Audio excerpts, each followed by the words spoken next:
that this didn't. Oh no, it's still there. Okay, so what we've got, you've got the PID, and then in order to cause the PID to have less work when you start, I set this up, I think, when I was online last time, to shoot up to, I think, 30 hertz, something like that. But what you can do, if you know that your normal working point is even higher than that, you can tune the value that's in here, basically, so that it goes to much nearer where its normal working point is. So, for example, when you've got the valve closed, this machine seems to want to run at about 38 hertz, something in that kind of order, 35, 38 hertz. Go back.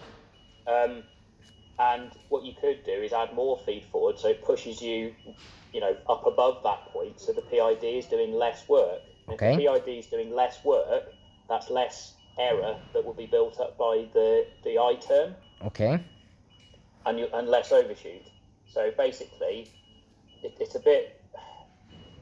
This parameter here, 1812, has. So if we come in here, I'll show you how to do it. So 1812, you see it has this massive number in it. Yeah. Basically, that number is like the equivalent percentage of this parameter's maximum to match the maximum frequency. Okay. It's not really the nicest way. So if I recalculate that value, that's probably about 30 hertz. So to calculate the number that goes in here to come out with a frequency. So our maximum frequency is 50 hertz. Okay. So we say so the maximum of this parameter is 32768, and we're going to scale it down in proportion. So I say divided by 50 hertz times by 38, for example, and then that gives us a new number in here, which is 24903. So that number is the equivalent of 38 hertz. Okay. So basically, that would help you. We are basically doing. That will take you further closer to the real true operating point without having to tell the PID to do anything. Okay. Then the second thing is that in here, your hold on, give me a sec to find it. Where are you? Integral gain. All right.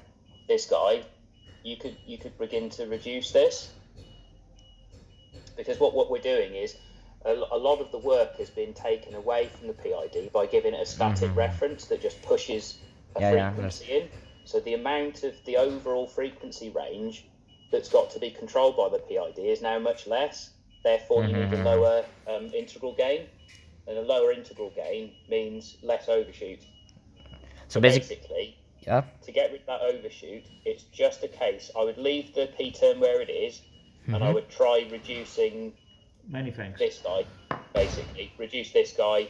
I'd try reducing it in like halves until you find roughly the right area, and then go up in point 1 to get the best tuning. So that's a very empirical. Okay, we can do that. So basically, what we are doing is basically bypassing the PID for the first ramping up. Basically, we are getting closer to our curve, and then we start using the PID. That's right. It's just reducing the control range that the PID has to act over. So the error is much smaller. Allowing us to reduce the gains. I understand. Now the PID doesn't have to do all of the work because we're just sticking in a fixed reference to do some of the work. Does that make sense? Yeah, it does. Just a question that on my mind, because this is all well and good if we start from pressure 0. But what if the valve is opening slowly and we are not reaching, we're just reaching the set point very closely?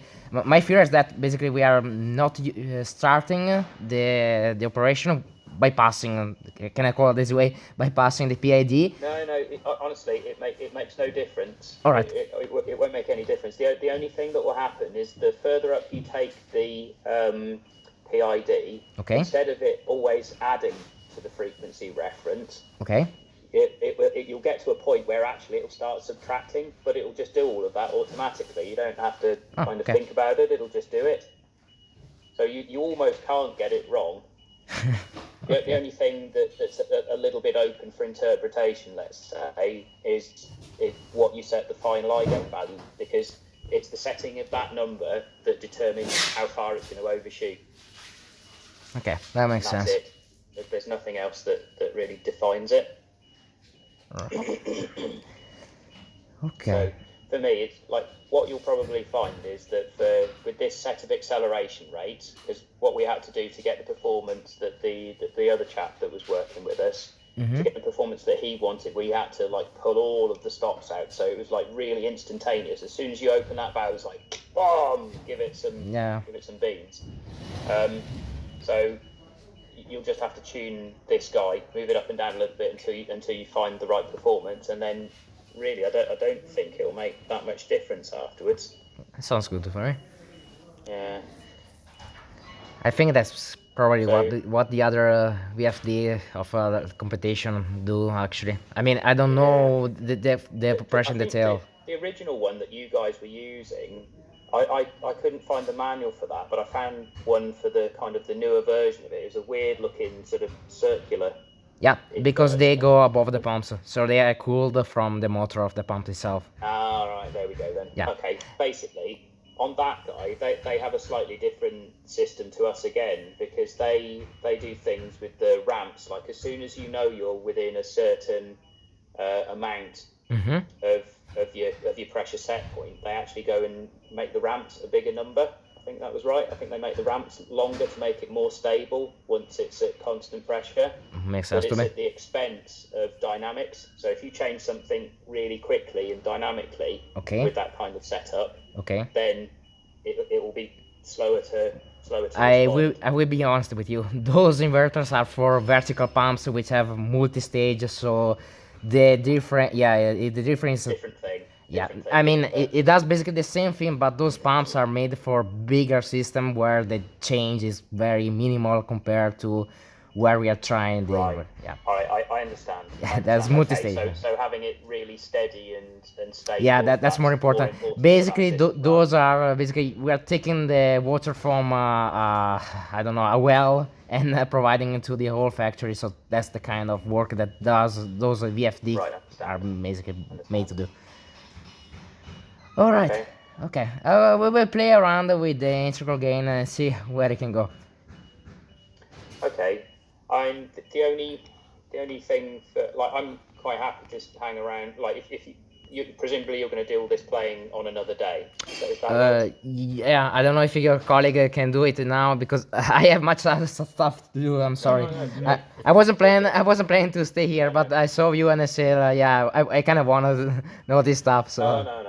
It's all good. Like, I'm prepared to help, but if you guys have got other stuff to do, then we can just do it another day. You know, I don't know.